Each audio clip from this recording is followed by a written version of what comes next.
and James Grande.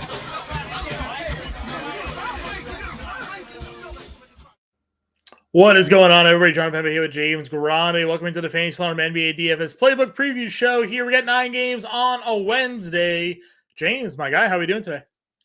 Happy Wednesday. Doing well. Interesting slate. You and I, our eyes both dropped out of our heads last night when we initially opened up the sports books and saw what we saw with the Indiana-Milwaukee game. I think the field hasn't understood what to do with it because it hasn't budged from a 258.5 total. Mm-hmm. But there's good game environments everywhere. There's a lot of news that we still have to sift through. A lot of questionable tags with some key members. Albert, salute to you for always just dropping in, saying hello, and then just chilling in the background. And salute to you, Albert, and the rest of the FA Nation. But very interesting slate. I'm sure that the slate is only going to get more interesting from here because there's still a lot of statuses up in the air. So yeah, we did get just got a player news shortly before we jumped on there. Josh Richardson ruled out. Woke up this morning with some headaches. Did miss shoot around. Now officially ruled out. A shortened Heat rotation maybe gets a little bit smaller. Kyle Lowry's minutes obviously become more secure. Jaime Jaquez only played, it was like 24 minutes, something like that last game. Maybe now he cracks back into that 30-minute rotation. We know Duncan Robinson, Caleb Martin, that whole crew is pretty secure. I guess the question is like, do they rotate more of their wings into the guard spots, or do they play somebody like an RJ Hampton tonight as a backup guard, right, and he gets a little bit of run, I guess is a primary question. Not that I think RJ Hampton will have any like impact or value on tonight's slate, but those minutes from Josh Richardson, he was playing 30 plus. They got to go somewhere. Yeah, I mean, you're right. Like the RJ Hampton thing isn't the key piece. It's if RJ Hampton plays 10 minutes, great for RJ Hampton. Where do those other 20 minutes or so distribute to? And we saw last game Kyle Lowry can play 35 minutes. We saw Caleb Martin almost play 40 minutes. So there is some definite upside with Miami given the matchup with Charlotte, with Josh Richardson out, with Richardson, Highsmith, Adebayo, and Tyler Hero out, like 4 of their top 10 in their rotation. Right. So there's definitely some fantasy goodness there. Yeah, KT saying that the Jaquez fouled out. Yeah, right. It was more so saying like he only played 24 minutes in that game. Obviously, some more minutes could flow to him and get him back into that 30-minute range. They're just wondering, where do the rest of the Josh Richardson minutes flow in here tonight in that matchup against Charlotte? I see through you popping in here saying, let's go, love this slate. Yeah, we talk about this all the time. That like 5 to 8 game range. We got 9 on tonight's slate. One of them has like a 210 total, though, while the rest of them are all over 230. So maybe we're not paying as much attention to that game there. We already know the Pacers and the Bucks game has a 258.5 game total. But James, we got a couple of over 240. Atlanta and the Raptors matchup is one that I think is particularly interesting here tonight. Yeah, I mean, massive pace-up spot for Toronto. It's not only a massive pace-up spot, but we've talked about it a lot with Atlanta. They play fast and they don't play defense. So bottom 5 in defense, top 5 in pace, recipe for opposing targets. And if you look, and I'll be updating it when we get the next run, the Raptors, a couple of guys that you and I didn't really talk about, not that we didn't like them, but Dennis Schroeder, OG Anunoby getting a lot of ownership tonight, and that's because they're like the cheaper Raptors playing 30 minutes, but no surprise to see Raptors popular tonight given the matchup and against Atlanta in this big total.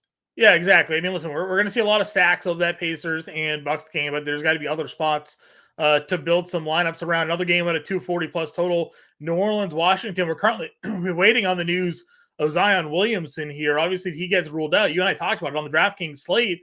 A lot of those Pelicans players, including Zion, got a slight price decrease here, kind of helping out the value. If Zion ends up sitting tonight, could be pretty interesting. But again, you got to wonder, how do those rotations shake out? Do any of the guards that we saw earlier this season now get a bump in minutes, whether it be Alvarado, Daniels, Hawkins? Does any of those players now become more valuable if Zion was to sit out?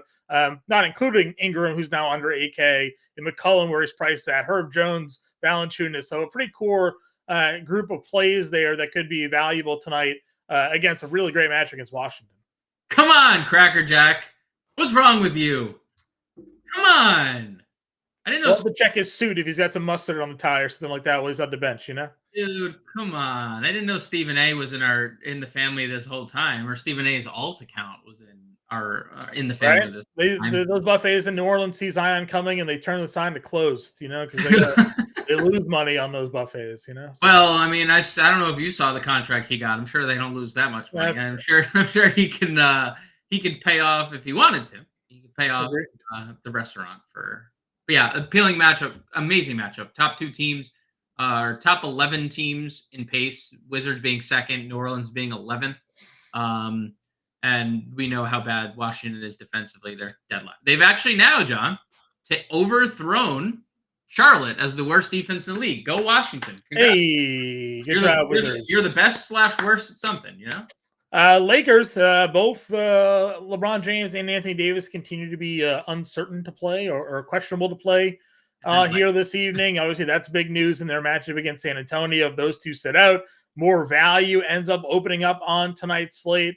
You know, and seeing whether or not that there's going to be, do we dip down into the Reddishes, Princes, Hachimuras, Vanderbilts, you know, of the world this evening to kind of find some value. And then in Phoenix, Bradley Beal not on the injury report. Kevin Durant going to play. Devin Booker going to play. We have the Phoenix trio together finally at last.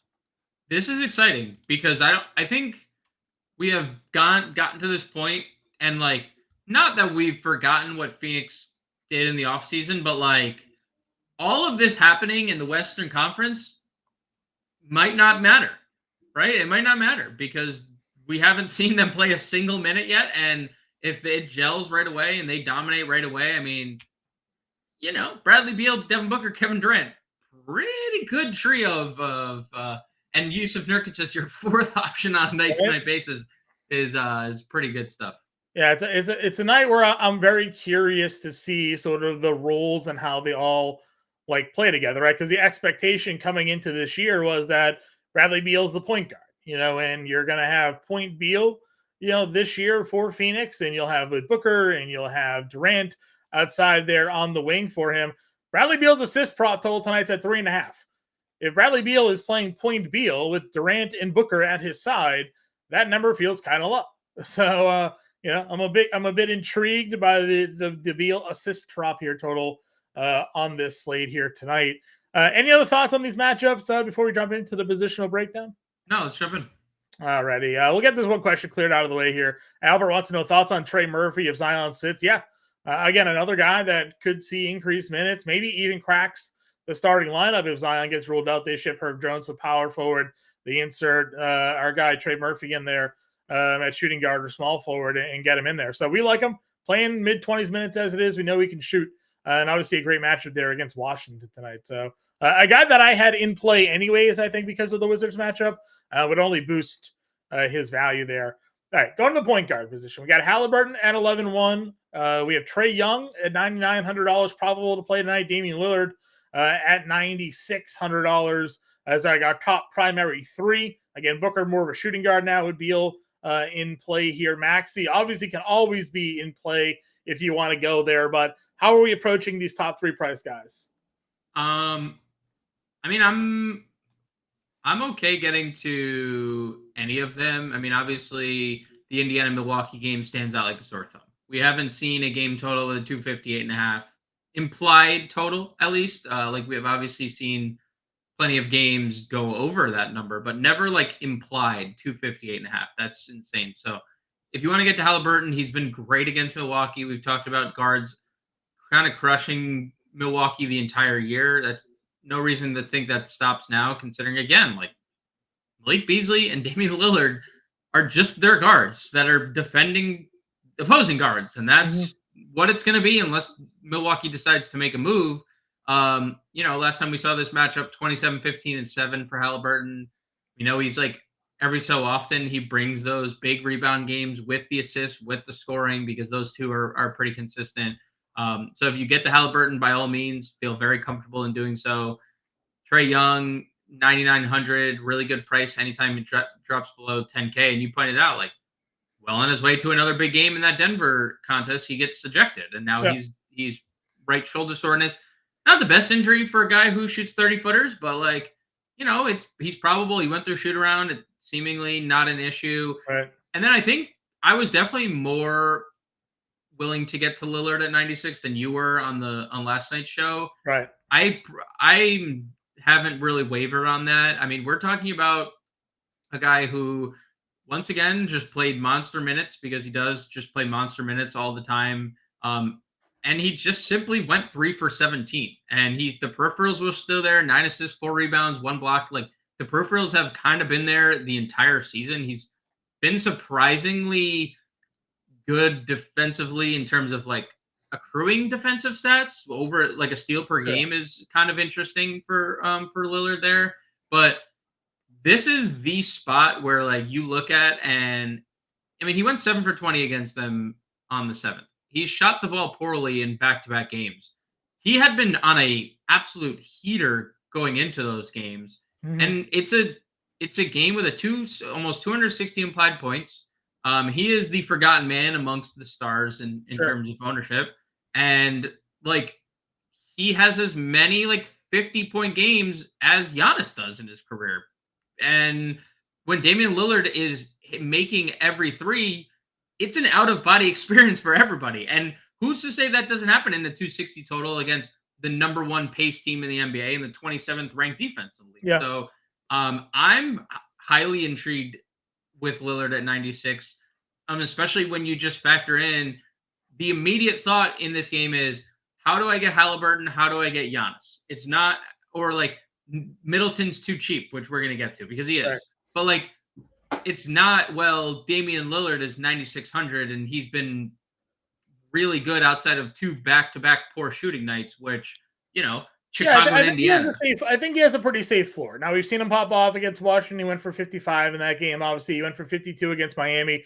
But being at $9,600, you kind of need a bit more of a ceiling that we've seen. It's not saying obviously he doesn't have it in the bag, but to me, he feels more almost like a safer cash game play tonight if you want to get there and save some money on a Halliburton or a Giannis tonight, getting the exposure here. I mean, he went up against Atlanta in a game that they scored a combined 253 points.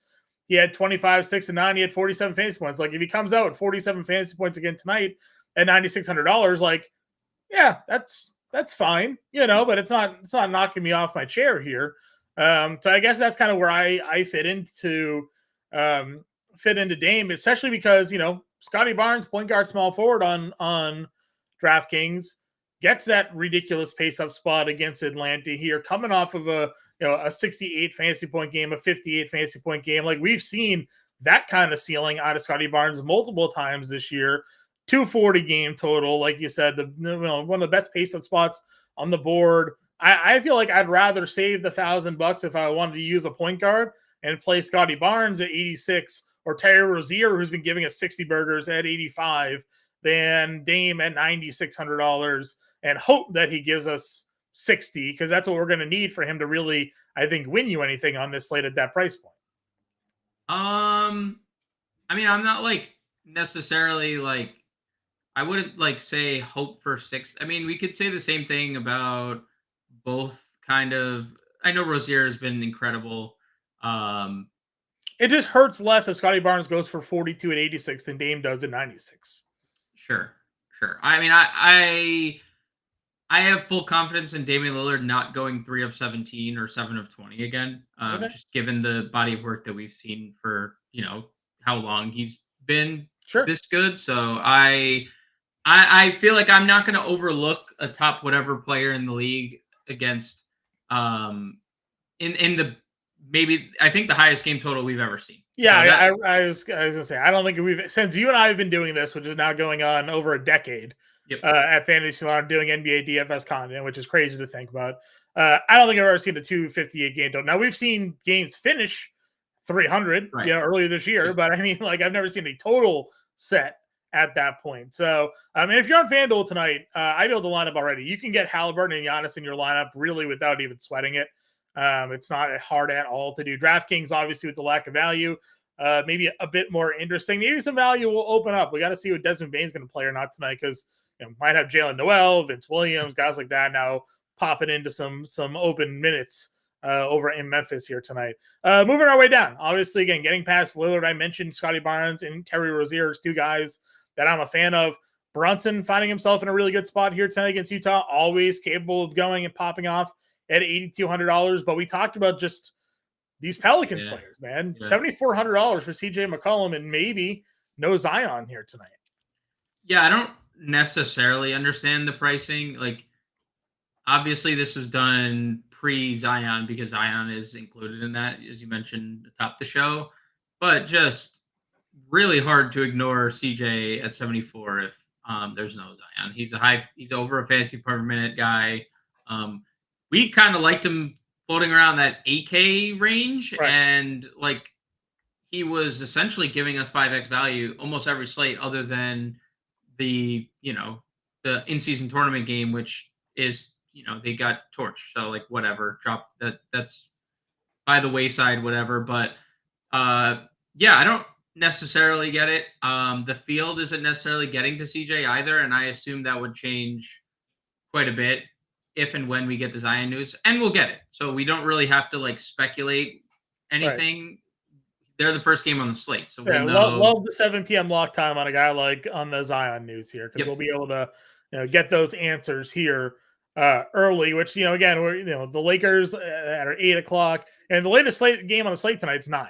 We don't have this weird 8 o'clock and then 10:30 start where we're kind of waiting out a late night game. 9 p.m. is the latest game on tonight's slate.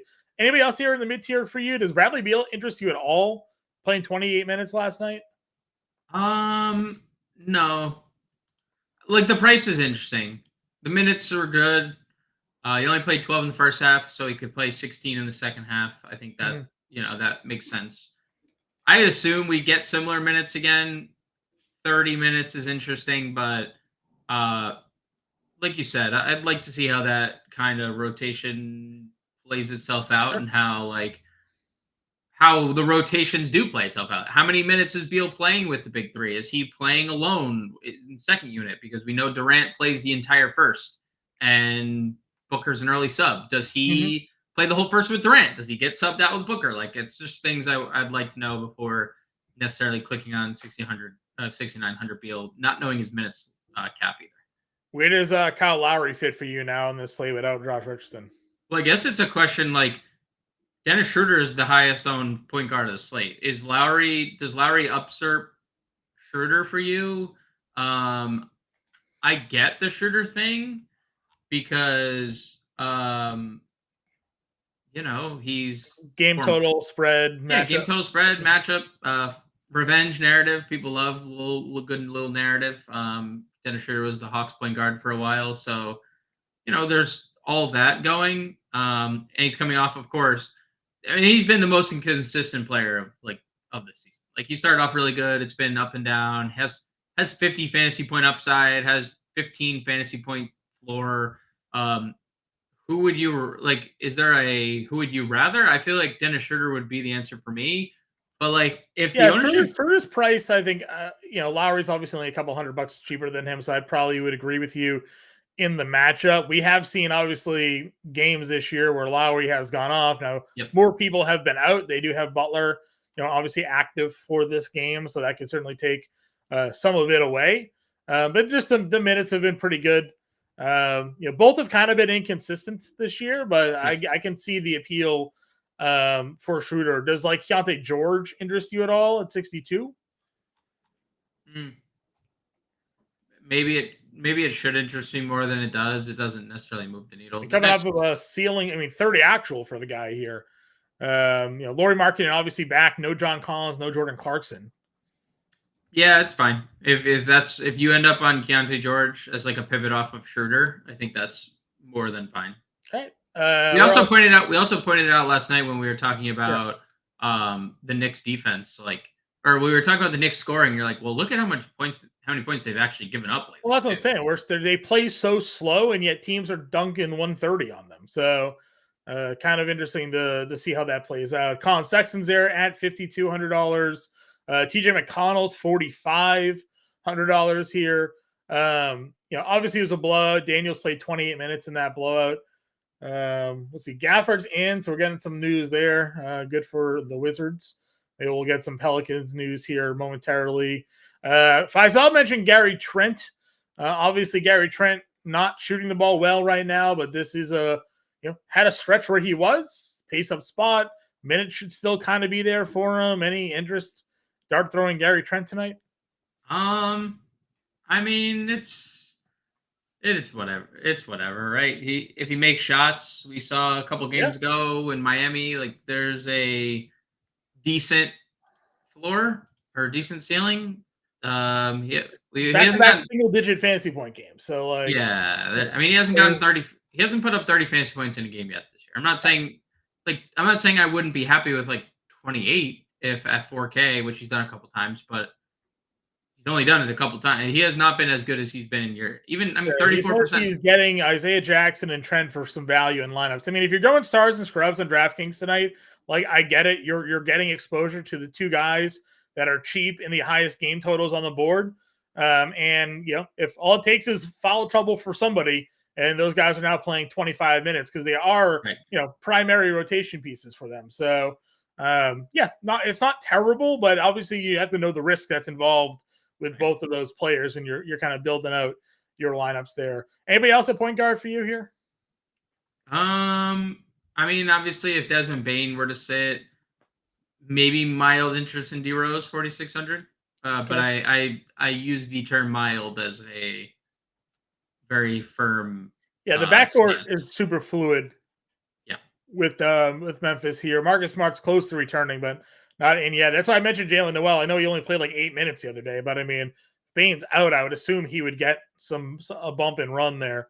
We'll have to wait and see. Memphis not playing until they had a 9 o'clock game tonight, 8 o'clock game for Memphis, and it's in Houston. It's not a great spot for Memphis in general here. Shooting guard, do you have Booker at 10.5? Are you paying the price with all three back? No, I'm okay. Okay. You have Bane at 9K. If he's in, I don't really love it at the matchup against Houston's not my favorite here. DeJounte at 84. I meant to mention this at the Trae Young spot here, but again, been talking about this last few streams. A lot of the handicappers out there are liking the under on the points for Trae Young tonight. So maybe that offense goes elsewhere if Toronto's kind of shutting down point guards this season. Something to consider maybe with DeJounte here. Ingram 78K to 84. Cam Thomas is 7K. Any love for this like top tier or top half of the shooting guard position? Honestly, it's just Ingram for me in this entire tier. 7,800. Love to see the shooting guard small forward eligibility back for Ingram. I mean, he hasn't been good the last 2 games, but like the Lakers game, they lose by 40, and then Minnesota is Minnesota. Like, right. I get it. They blew them out, but he had 20 actual in 29 minutes. He's a guy who plays high 30s. So if there's no Zion, even if Zion plays, like it's the Wizards, it's a pace up spot, it's a great matchup. Like Ingram 78 is a very good price. Again, the Pelicans just blanket statement too cheap, and if Zion's out, they all get massive bumps and are probably. This isn't a bold take. Probably my favorite team of the day. Probably arguably like the best team of the day, just like given what they are and priced and the matchup and all that good stuff. So Reeves comes a lot more interesting if LeBron AD end up sitting. He's 65. Otherwise, we're just plugging Middleton here. Yep. 33 minutes and 30 minutes the last 2 games. So minutes restrictions are going away. He's more of a $7,500 play on DraftKings than he is a $6,500 player on DraftKings, giving you 38 and 39 fantasy points the last couple of games as well. Kind of just showing he can fill the stat sheet. 13 rebounds. I didn't really think that was in his bag, but we got it. So fine, great to see it. Hope we continue to see it. The steals have been there now in 5 straight games out of him as well. So core play for a lot of people tonight. Wouldn't be surprised to see him in most of the winning lineups. Yeah, he's actually not all that popular tonight. Milwaukee in general is not, which is incredibly interesting to see because Only Giannis is expensive. I don't really understand that. Only Giannis is expensive. I would think that it has to do with just the lack of value more so than anything else, and people just allocating their funds elsewhere. Like a lot of people are just playing Toronto, or they're playing the Knicks, or they're playing Pelicans are getting some love. The Pelicans. Like those three teams, I feel like are soaking up so much ownership. It's not a bad thing to play Milwaukee in a total with 260 implied points. Like, I mean, I'm looking at it right now. This can't be accurate, right? We're looking at a game with a 260. Nobody's being owned. Nobody's being rostered. And Brook Lopez is your highest rostered buck at 16%. Then everybody else is under 10%, including Giannis at 6%. And then on the Pacer side of things, nobody's over 10%. Dude, it's crazy. Halliburton is 2%. There's no way. It's because, I mean, look, that is going to change if people are ruled out. If LeBron and AD are ruled out, that's changed. If Zion is ruled out, that changes. If Desmond Bane is ruled out, like that's going to change. But like people are, if anything, people are being ruled in. Like Lauri Markkanen getting a lot of love on FanDuel tonight. His pricing on FanDuel, he's at $9,100. He's 18% over there. Who is that? Dame. I mean, that's a pretty good price. 9,100 is a very good price. I mean, sure. I know. I'm not arguing that. I'm just like surprised to see how. I wonder how accurate it is. People are really ignoring a 259.5 game total for the 240 game total here tonight. Feels interesting to me. So it is definitely interesting. I would say, like, when you look at the both sides of that coin, like Toronto has a really good matchup. I would say probably a little more fairly priced because you see Schroeder, Pirtle, Anunoby, all like the three highest rostered guys, and they're all like. But like I said, it's just Giannis and Halliburton that are expensive. Sure. Everybody else is 6K basically or under. Mid 6Ks or under. And we're going to talk about some more guys at the shooting guard positions, not just Middleton here at 65. Caleb Martin, obviously 64 is pretty appealing to us here. I like Duncan Robinson at 6K. Mathurin was the cover of the morning show at $5,500. Like, I'm loving some Ben Mathurin right now. Why would we not? Like, how is he getting single-digit ownership at $5,500? Back-to-back 30-minute games, attacking the rim, fills out the stat sheet. There's no Nembhard. Coming off of a 55 fantasy point game against Detroit, and people are just like, no thanks. Yeah, I mean, the Mathurin thing's a little interesting. Great eligibility, shooting guard, small forward. The minutes are great.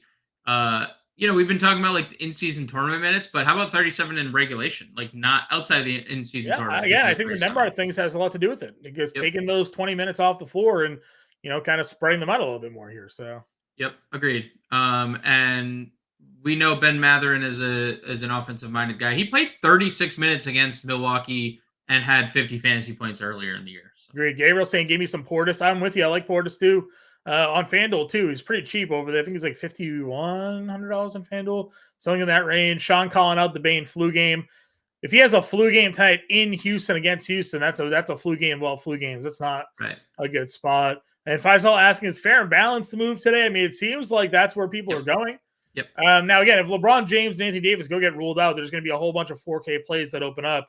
People will probably find their way to Giannis and Halliburton in that case here today. But at least for now, the way the rostership is kind of panning itself out, it certainly seems more people are going fair and balanced, playing, Siakam or something like that here tonight and going in that direction. So, pretty interesting. Early looks at some rostership. We'll have all that updated, obviously, as we get closer to lineup block. Any other shooting guards for you that I either passed by or haven't mentioned yet? I mean, Brandon Miller's solid at 6K. Nothing like great, but I think he's very solid. The minutes have been super secure. Even if LeBron and AD sit, I don't know if I can click a $5,300 Cam Reddish. Yeah. That seems a little egregious. Trey Murphy, we were asked about. 5,200 is a really good price. If Zion were to sit, Koulibaly 5K, he's continuously just playing big minutes and continuously. I think the scoring has been a little bit of a surprise because Sure.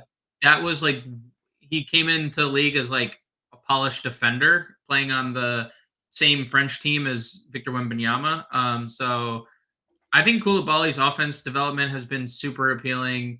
You can definitely get there. Obviously, if Quickly sits, there's appeal for some Knicks. DiVincenzo started last couple games, but Yeah. Quentin Grimes has been the guy shooting the lights out of the ball. So either of those guys. Branham 4,500 is interesting. Started 34 minutes. They basically wiped Zach Collins from the rotation. They basically wiped Trey Jones from the There's rotation. no guarantee either that tonight's starting lineup is the same as it's been. Never. No, it's never. I mean, honestly, would it surprise you if Pop was just like, Wemby, you're coming off the bench today? I'd be like, yeah. I mean, that's Pop. Like, it's Pop like trying to be smarter than everyone else, but nobody's playing Malachi. That'd be a nightmare if I was when you got. I mean, it would be a nightmare. I don't. There's a 99.9% chance that doesn't happen, but it's still Greg Popovich at the end of the day in his advanced age where he thinks he's smarter and better than everybody else in the room, and like, so just throwing that out there as a possibility. But Branham 1% projected tonight, John, I think is a little interesting. 4,500. Yeah, again, there's some weird value, I guess, coming out. And again, Noel, Trent, Grimes, these guys are all down here. Could see some increased minutes. Small forward, Zion out. Zion is out. That's official word? That's the official word. Oof, that is such good news. We're going to see everything. They're all of those Pelicans we've talked about in great spots now. McCollum 74, Ingram 76, Trey Murphy 52 or 54, Herb Jones in a good spot, Valanciunas in a good spot. Somebody's going to come off the bench and play some minutes, whether it be Daniels or Hawkins or Alvarado. Somebody's going to get some minutes there as well. Najee Marshall, yeah. So from a fantasy point per minute standpoint, Brandon Ingram is the highest producer. He also has the best eligibility of all of them. Valanciunas is the other guy over a fantasy point per minute. McCollum is third.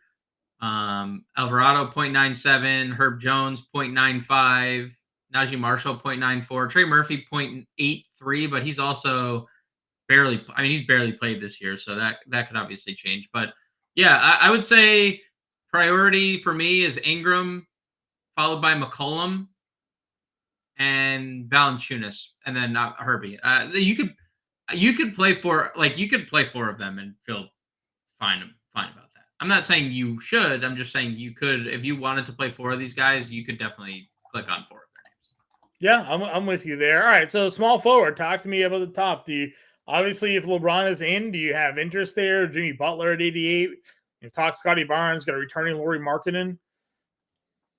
I mean, if LeBron plays, I almost expect one of them to play and one of them to sit today. That would be my. But also, maybe I should just expect them to play every day because they've. Anthony Davis is 7th in the league in minutes, and LeBron's playing 40 is limited to 40 every night. So we talked about this. Those guys want those end of the season awards. They do. So missing time. So it wouldn't be surprising. If one of them sat, I would get to the other one comfortably. If they both play, like you can play either of them. Butler, it's a just. I don't know when he's going to go off, but he did kind of get there last game. Does he get any impact by Josh Richardson not playing? He has 1.24 fantasy points per minute, which is fine. It's good, solid. No Bam, no Richardson, no Hero. 1.24 fantasy points per minute, solid. You mentioned Scotty Barnes, solid. Not going to go to Markkanen. He's going to play. If anything, this makes the game more. He'll lead the team in shots. This makes the game more competitive. Ingram, as we mentioned, 7,800 is a fantastic shooting guard small forward option. Reeves, you mentioned, Middleton. I think Gordon Hayward is super appealing, 6,400. If he can continue to be what he's been, I don't love to see the minutes 32. I'd like to see the 35 in the 2 games prior, but still in 32 minutes, we get him approaching a triple-double and 37 fantasy points, which he's now done in 36 or more in 4 of his last 5 games. It's super solid production for a person that no one's going to click on. And it's what we were getting earlier this year too. And then they kind of had like Bridges come back and Ball, and then he kind of dipped down a little bit, but now refinding and regaining that form that we saw at him earlier this year. Does any of this news take us off of like an RJ Barrett now? Like, because we're trying to key in more on these Pelicans. I mean, we were really in on RJ earlier this morning. I mean, like, am I probably going to save $600 to go to Herb Jones? Right. Probably.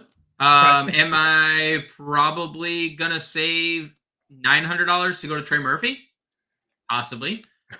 As a tournament player, the Knicks spot didn't change. Like the Knicks still, we were talking about it last night. It's still a fantastic spot. If you want to land on Josh Hart or RJ Barrett or whatever, like it's still an elite spot for the Knicks, whether or not the Pelicans are without Zion or not. It's still, a great spot for the Knicks. Big pace up spot, bad defense in Utah. Getting a 7-foot small forward isn't going to improve that defense either. Like Markkanen is definitely better offensively than he is defensively.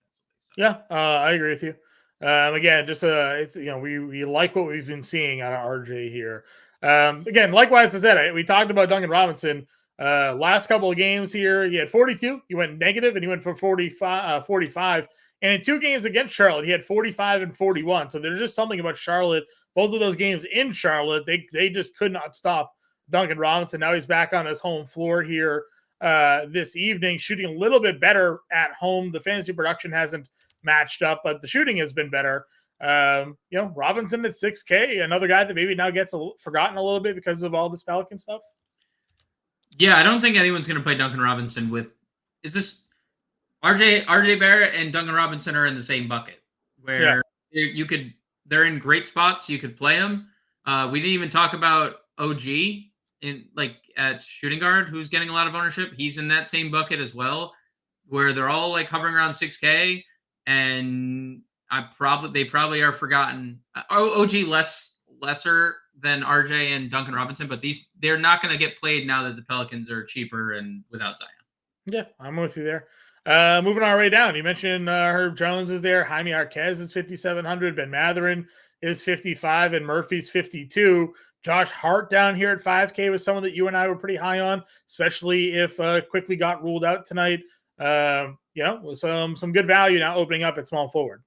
Yeah, the Hart thing is incredibly interesting because there's no Mitchell Robinson. The Knicks started Jericho Sims, but they were also without Quickly, and that just obviously distributed the minutes elsewhere. They can play Hart at both forward spots. They can realistically, he's 6'5". They can play him at probably 2 to 4 in some capacity.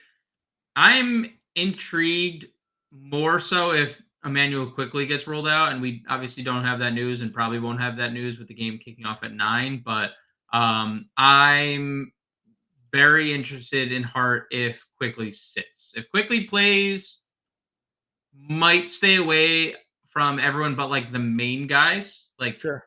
Brunson, Randall, Hartenstein, Barrett probably would be like the guys for me to use. But if Quickly sits, that opens up a lot for the Knicks. Agreed.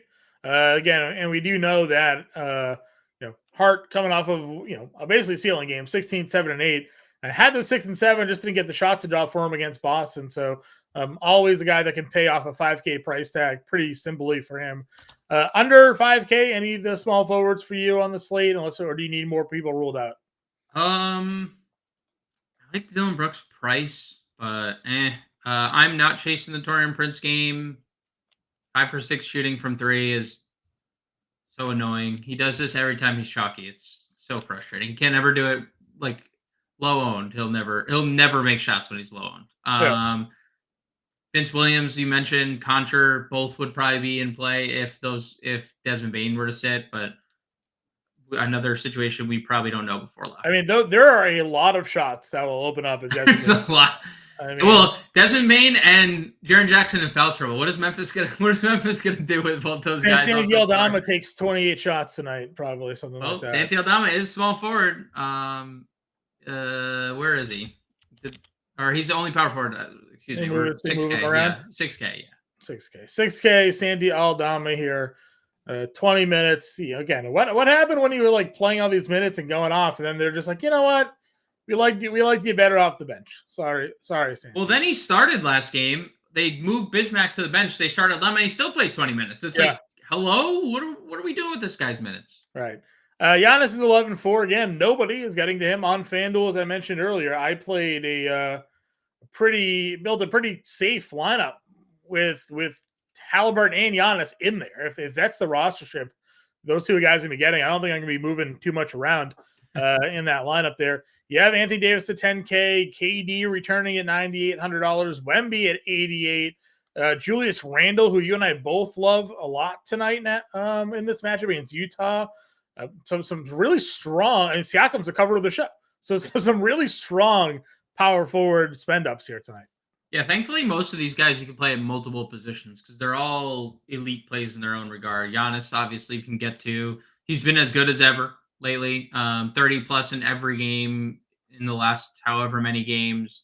60 plus fantasy point floor at this point, and he's still 11-4. He's a 12K play nightly. Like he should probably just be set at 12K, and the DraftKings is lagging a little behind that.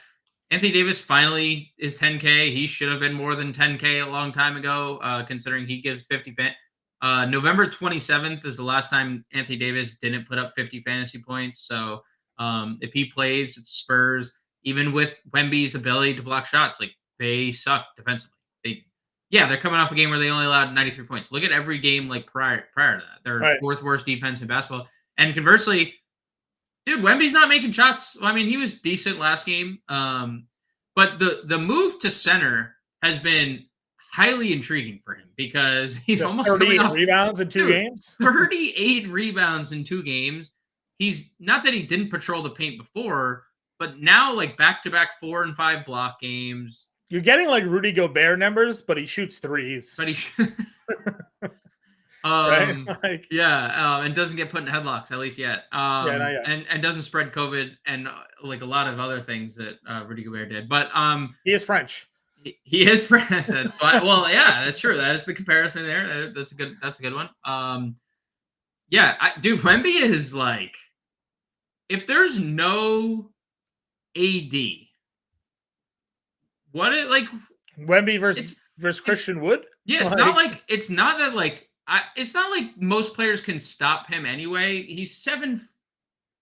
Yeah, there's a handful of players in the league that match him size-wise. Anthony Davis and Giannis are 2 of them. Yeah, but like if Davis sits, like whatever the matchup is, dude, we're talking about Jackson Hayes is going to play near the rim. That's going to give Wemby so much block opportunity. Like, I don't know. It's a really, really interesting tournament spot.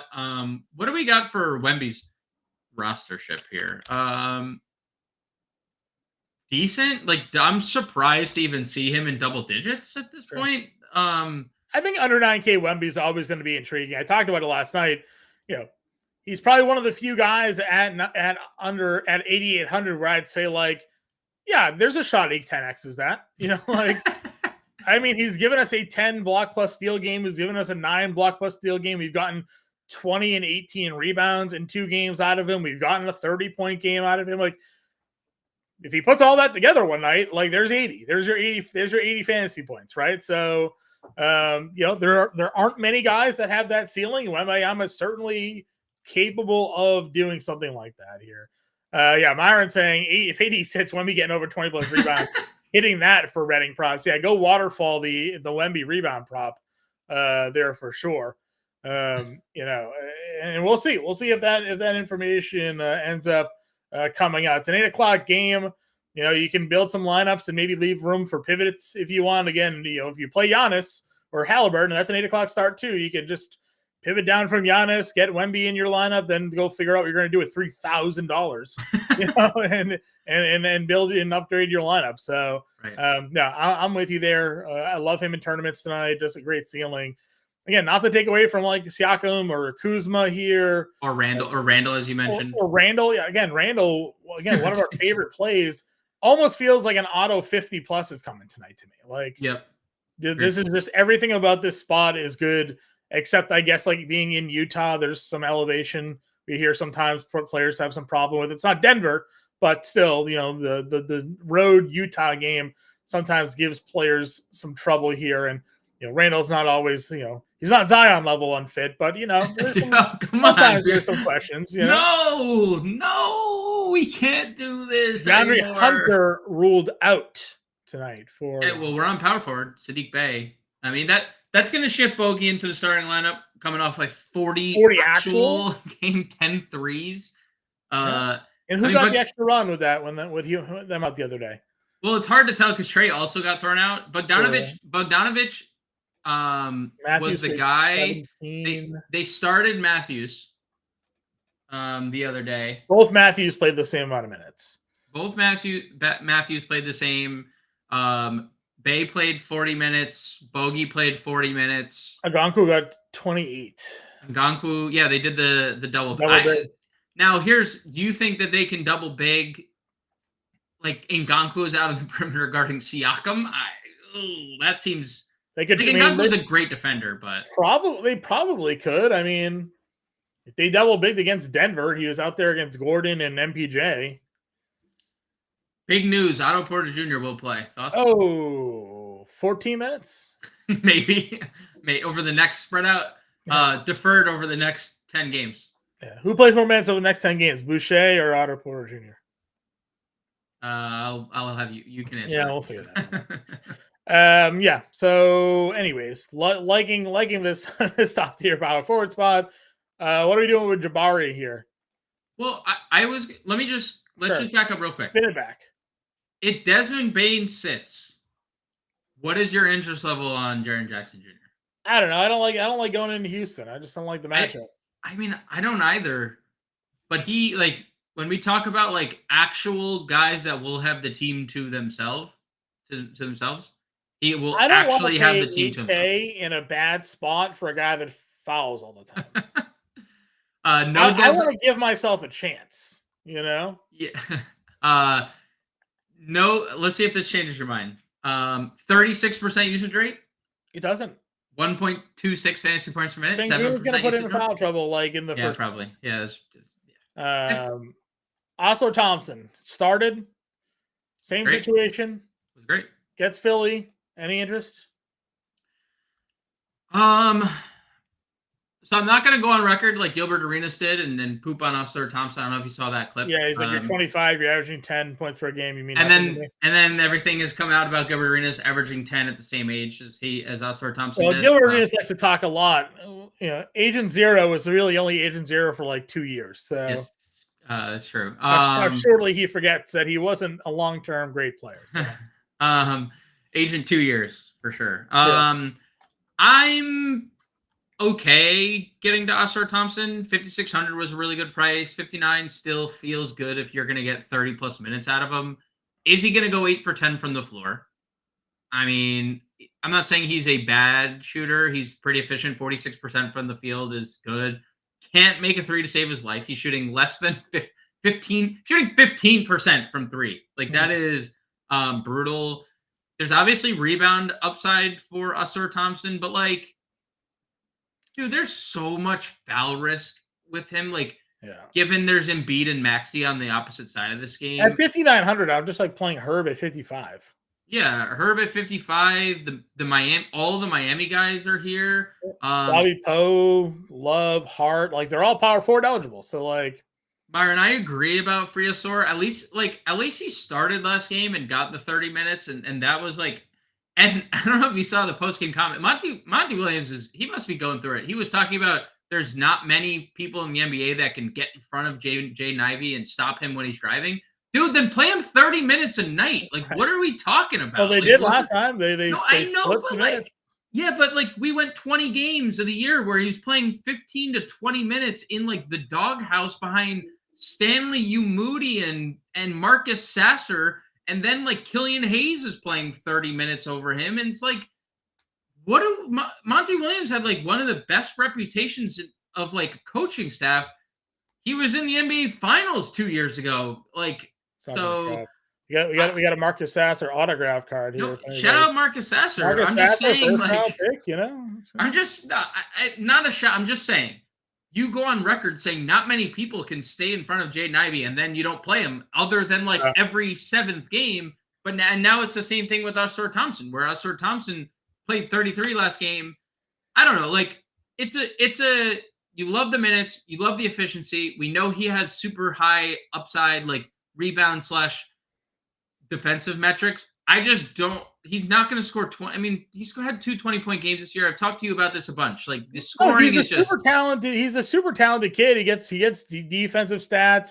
It's just like, why are we picking on Philly here?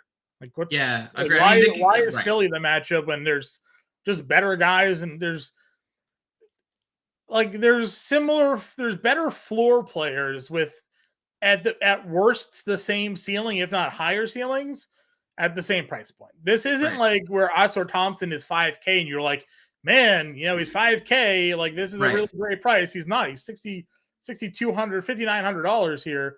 There's other guys below him that we like in better spots and better matchups than a Detroit team that is like a double-digit home dog, right? So and to what you said, like below him, but also right above him, like for only $200 more, RJ Barrett. For only $300 more, you asked me about Jabari, and I didn't mean to just poo-poo that. I just wanted to know about the Jaren Jackson side. Like Jabari's been feel better about 62 Jabari in the matchup he's in than I do 59 Ausar.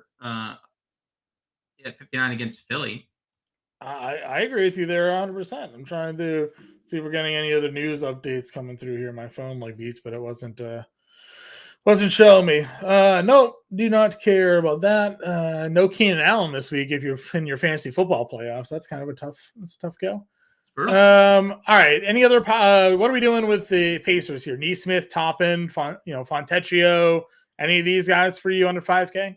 So I think the Toppin minutes, looking more into it, direct correlation to Mathurin, right? Because they could just play Nesmith. They're going to play Nesmith to guard Giannis. That's what they've done this year. And that's just what it is. And then if Mathurin's going to come and score, Toppin just doesn't have a place in this matchup. So I'm staying away from Toppin. I think if you wanted to get to Nesmith, it's fine. 4,900, not the best. But there's not like a lot of power forward value to begin with. I think the power forward value is 5,500 Herb Jones. You don't like necessarily need to go dive into the depths of the position. Like I'm sure we're going to get questions about like Jericho Sims, John, at 3,800. And I will say 3,800 Jericho Sims had a ceiling game with 12 fantasy points last time out. So I don't think there's much else down here, and I'm not really going to force my way into anything. Yeah, that's fine. No worries for me here. Going over to center. JoJo's 11-8. Obviously, we know what he can do against Detroit. Who's stopping him? Who's stopping him tonight? He's playing 30 minutes. He's getting 60 fantasy points. It says if that's what you're good with, then that's what's going to happen, right? He's going to play 30. He's going to get you 60. If that game stays competitive, there's 90. Right? Najee Marshall potential value tonight? Yeah, we think so. I don't know if he'll start. I don't think he'll start, but I guess there's probably a path to him playing 20 plus minutes. He's already playing around 15. So sure, $3,600. If you're looking for some value on tonight's slate, you're probably going to see. I haven't looked for an updated rostership here since the Zion news came. Let's see. Najee Marshall. So I'm waiting for our provider. Najee Marshall, the highest projected on play this slate. Oh, well, there it is. I was going to say I was waiting to see for it, but that probably makes sense, right? $3,600. But what if he doesn't start? I don't think it matters. I don't think it matters. Well, what is his minutes? If he 25? If he starts versus he doesn't. We've seen him play 21, 27, 26, 24. I think he's probably in that range. I think he's 20 to 25 minutes probably off the bench. Because again, those minutes came without Murphy, right? So, they could just flip their rotations around Herb and Ingram and Murphy and, then go down to Daniels or Hawkins or Alvarado, and they could get really creative now that they're a bit deeper. But what have we talked about this entire slate? There's no real value. So all of a sudden, Najee Marshall, $3,600 pops up. Dyson Daniels at 15%, James. So like, yeah, people are going those directions now, trying to find some value on this slate. Murphy's up to 25%. The top 8 guys on ownership are Pelicans, Raptors, Pelicans. Remember when the Pelicans like were like getting ownership, but not like that much ownership, and now the whole field on a 9-game slate. It's so sad because it was from the start. We said it like why are the Pelicans so cheap? Like this just feels stupid. If you're playing Pelicans, you should definitely get different elsewhere because they're very popular. I projected in the Fantasy Alarm projections you can find on fantasyalarm.com. I projected Najee Marshall 22 minutes. I'd be willing to go a little higher. I gave Murphy 29. So like if you think that Murphy doesn't play 29 minutes, then obviously like they're probably closer in minutes between the two, but yep. Depends. We're going to do another ownership run once our up provider gives us the update. We always do one right before roster lock anyway. So we just got it. I'll work on it right now. All right, we'll get it up after the show. Check the Discord; it'll be in there. When we'll throw the link in there as it gets updated. And obviously, I'll have all these updates in the playbook. Not able to update it while we're live here, but once the show ends here, I'll go in there, update the cores, update the notes, update the player pool. I kind of anticipated Zion being out in the player pool anyways, so all the guys that you're looking at are in there. I'll throw Najee Marshall probably in the player pool as well. All right, other center options again after JoJo. That's we know. Şengün at $8,900. Are you paying $89 on Şengün here tonight? You can. I don't have to anymore, right? Yeah, like if you can, but like Wemby, Randall, Siakam, all center eligible, and Valanciunas is $6,700. Yeah, Valanciunas exists. I mean, dude, 35 minutes last game with Gafford in, like more traditional center, obviously keeps him on the floor a little bit more. It hasn't really mattered lately. Valanciunas has just been really good. Solid fantasy. The line moves at all in this game now. It hasn't. I mean, not yet. At least it's still Washington +7, but it'd be interesting to see if Zion comes out if that bumps down at all. Washington's not a good team. They're 3. It was at 8. I saw it at 8 in some sports books. So we've gotten some. It opened at 7. Right? It's at 7 now. So maybe it moved up to 8, now back down to 7. So, again, I don't really have an issue. I don't really have a need to play in the top centers. It's like I'm going to play Valanciunas. If not, I'm going to go down to the cheap plays. Richards is $5,100 still. Richards is also $5K on FanDuel, where Hartenstein is $5K on DraftKings, but he's $6K on FanDuel. So Richards is still your value center on both sites. Hartenstein got a little bit of a price bump there. I'm good playing Richards again. I know people are a little disappointed with the way that game finished for him because he got the minutes. He started strong and only got you 15 fantasy points, but I don't think he's going to play 26 minutes again, given his usage rate and the fantasy point per minute output this year, and is going to struggle to get you 20 again. So I'd be willing to go back to that well. Yeah, I mean, the minutes are definitely pretty secure, right? He's going to play 26 to 28 minutes. PJ Washington probably plays low 30s. That's probably like the split. They dusted off JT Thor last game. He played some minutes. I'm okay getting Nick Richards. I've lived in the mid-tier more, I don't want to gloss over Brook Lopez at 6,400 either. I feel like Brook Lopez is someone that deserves a shout in that game. So between Valanciunas and Lopez is mostly where I've sat. And I definitely prefer Hartenstein to Richards on DraftKings. I think the matchup is definitely better for Hartenstein. I'm not worried about the thing coming off the bench either. Like he still was clearly the dominant member of the split between him and Jericho Sims. It's good to see the shot attempts where they actually were because 7 shot attempts is basically 20 for Isaiah Hartenstein.